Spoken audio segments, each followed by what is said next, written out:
কে? নমস্কার, আমাদের আসবার কথা ছিল। ও তাই বুঝি।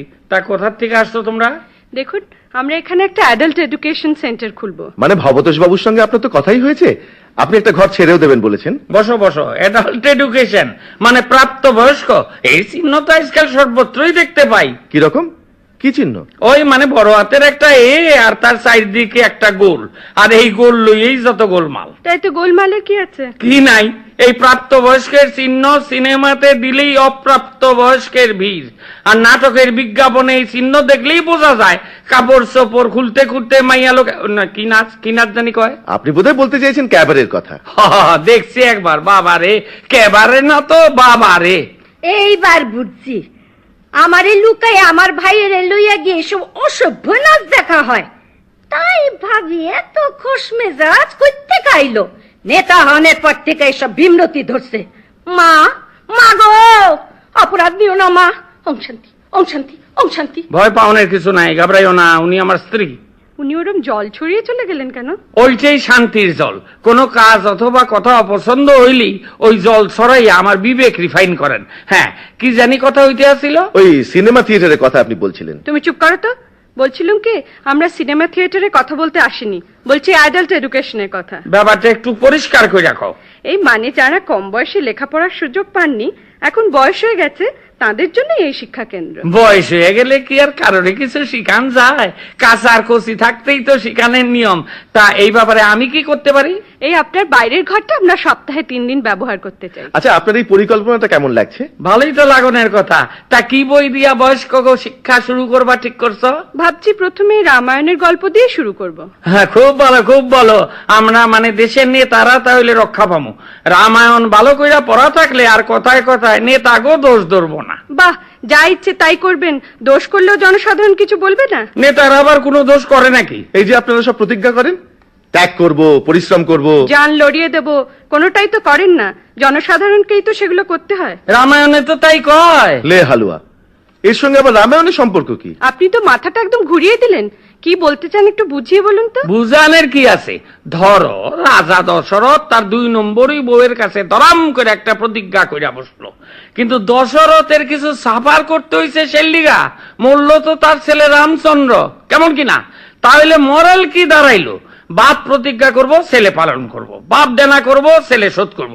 সুতরাং নেতা ভুল করব, জনসাধারণ বইগা মরব। বাহ, বেশ উদাহরণটা দিলেন তো। এইরকম গাদা গাদা আছে। তা বলুন না আর 2-1টা। ধরো আজকাল প্রায়ই দেখা যায় নিজের স্বার্থ গুছানের লিগা নেতারা হঠাৎ হঠাৎ দল বদল করে। এটা কিছু দোষের না। এর মূলেও কি রামায়ণ নাকি? নিশ্চয়ই। সুগ্রীব তার দাদারে মারণের জন্য রামের লগে রফা করে নাই, সেই জন্যই তো রাম বালির দফা রফা কইরা দিল। আন্ডারস্ট্যান্ডিং হইল রামের দরকার হইলে সুগ্রীব হনুমান রে দিয়া রামের হেল্প করব। হ্যাঁ হ্যাঁ, এটা রামায়ণে আছে। চুপ করো। তারপর ধরো বিভীষণ দল বদলাইয়া রাক্ষসের থেকে রামের দলের টিকিট নিল কেন? ঠান্ডা মাথায় হিসাব কইরা দেখলো দাদা রাবণ অমর, না মরলে পৈতৃক সম্পত্তি কোনোদিনই পাওনের চান্স নাই। আর পুরাণে আছে একমাত্র রামই রাবণেরে মারতে পারে। বাস, সপরিবারে রামেরে ভোট দিয়া দাদারে কাইট কইরা দিল। তবে স্ত্রী শর্মা ব্যালট পেপারে উল্টা সাপ দেওয়ানে একটা ভোট ক্যান্সেল হইয়া গেছিল। তাই নেতারা বিভীষণের পলিসি ফলো করে। আপনার বেশ নতুন ধরনের বিচার শক্তি আছে তো। না থাকলে চলবো কেমনে? মানুষ তো আমার মুখ দেখে ভোট দেয় নাই। হ্যাঁ, তারপর যা কইতে আসিলাম, ত্রেতা যুগে রামচন্দ্র যুদ্ধ জিতনের লিগে অকাল বোধন করলো, এখন প্রাণ যায় আমাগো। সে কি অকাল বোধনের কি কুফল আপনি ভোগ করছেন? অকাল বোধন তো পার্ক, ছোট গলি, বড় গলি, মানুষের বাড়ির সামনের বাগান কমপ্লিট কইরা মেইন রাস্তায় আইসা গেছে। তখন ছিল সংস্কৃত মন্ত্রের মন্ত্রণা, আর এখন হইছে চান্দার জুলুম আর মাইকে হিন্দি গানের যন্ত্রণা।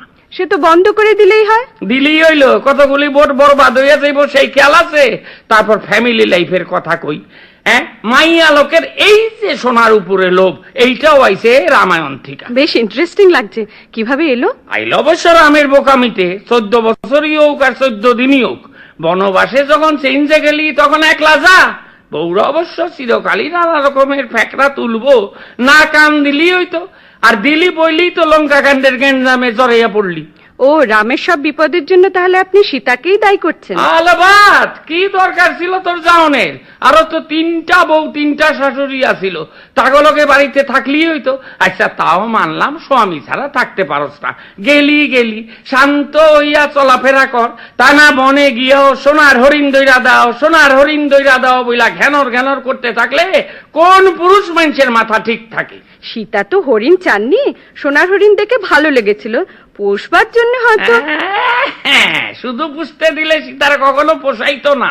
রাম ধরতে পারে নাই তাই রক্ষা, দইরাই না দিলে পরের দিনই সীতা তার ছাল ছাড়াইয়া সোনা গলাইয়া বাইর করিয়া নিত।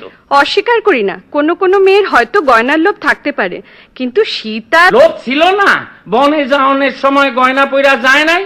রাবণ যখন তারে দইরা লইয়া যাইতে আসিল তখন 2-4 খান এই দিক ওই দিক ফেলতে যায় নাই? সেগুলি আইলো কইতেগা? আমার স্ত্রীর ওই দোষ আছে, যখনই কোনোখানে যাইব একেবারে গয়না পুরা পইরা যাইব। কেন যায় জানো? সিটাইতে আইব, যাতে আমি জানতে পারি কে তারে দইরা লইয়া গেল। আবার দেবদেবী লইয়া কথা কুকথা এই লইয়া 3বার হইল। ওং শান্তি ওং শান্তি ওং শান্তি। এখন 2 মিনিট চুপ কইরা থাকতে হইব মা। কেন বলুন তো? এইটাই হইল ওনার লগে আমার ভদ্রলোকের চুক্তি। 3বার পাপ করলেই 2 মিনিট নীরবতা পালন কইরা শোক প্রকাশ করতে হইব। না, দাঁড়াইতে হয় না, বইসা করলেই হয়। হ্যাঁ, 2 মিনিট হয়ে গেছে, আবার শুরু করুন। বেশ লাগছিল কিন্তু শুনতে। হ্যাঁ, লাগবই তো। এই যে হইল নব রামায়ণ, এত বিচার কইরা কয়টা লোক পড়ে? কুম্ভকর্ণ অত বড় বীর, রাবণ আহাম্মকের মতো কাঁচা ঘুম থেকে তুইলা তারে যুদ্ধে পাঠাইলো, কি রেজাল্ট হইল? বেঘরে প্রাণ হারাইলো। এই রোগটা আমার স্ত্রীরও আছে, রোজ সকালে আমারে কাঁচা ঘুম ভাঙ্গাইয়া কয় দুধ আনো, রেশন আনো, কেরোসিন আনো, বাজার আনো। এইসব তো একরকমের যুদ্ধই, বুঝবো মজা যেদিন ওই রকম বেঘরে মরুম। আমার আর কি, ঠ্যাং চড়াইয়া কাটা চচ্চড়ি খাওন বাইরইব নে তখন। কি অলক্ষণা কথা। মা গো, আমার উঠাও, শিগগির উঠাও, আমি যেন শাখা সিন্দুর পইরা অর্কলে মাথা রেখা যাইতে পারি। মা ওম শান্তি ওম শান্তি ওম শান্তি। কতবার মানা করছি এইসব আকথা কুকথা কইতে, কিছুতেই শুনবো না। দোষ তো আর অন্যা রামায়ণ পরে যে মাইয়া লোকের যেইটা বারণ করবা সেইটাই আগে করব।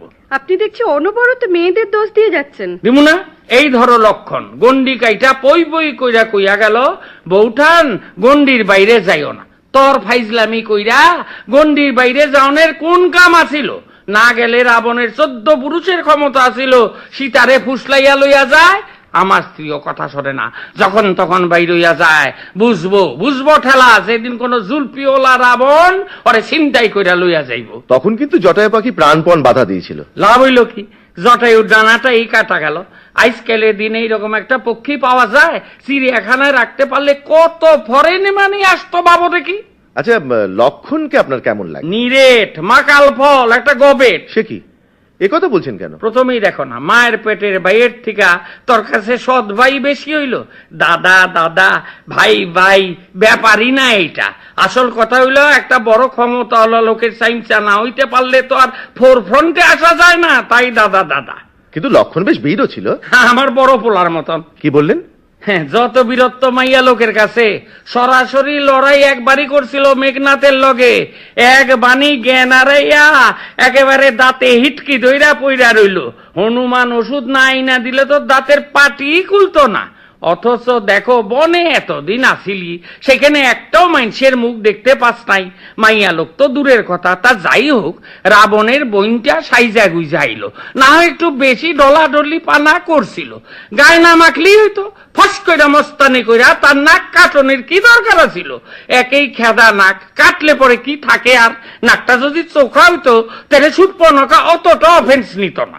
আর রামচন্দ্র, তার চরিত্র তো কিছুই নাই। হরধনু ভাঙ্গা সীতারে বিয়া করছিল।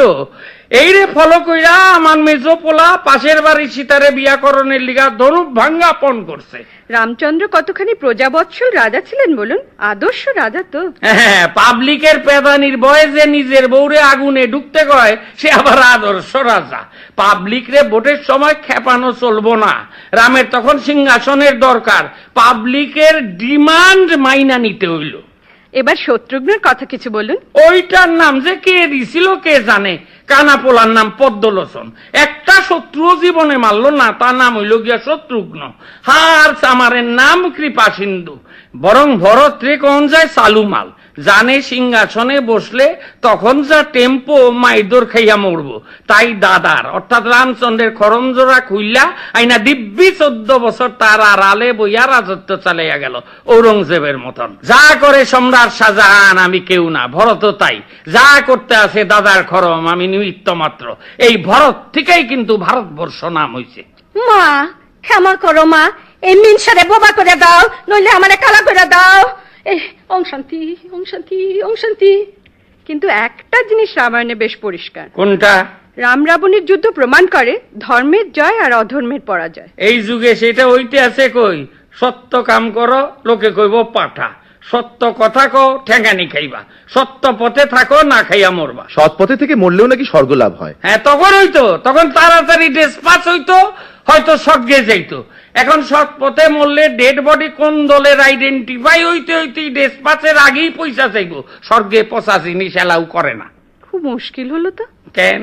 ভেবেছিলাম বয়স্ক অশিক্ষিত মানুষদের চিরকাল অন্ধকারে না রেখে আমরা কিছু কিছু জ্ঞানের আলো জ্বেলে দেব। জ্ঞানের আলো কে দিব?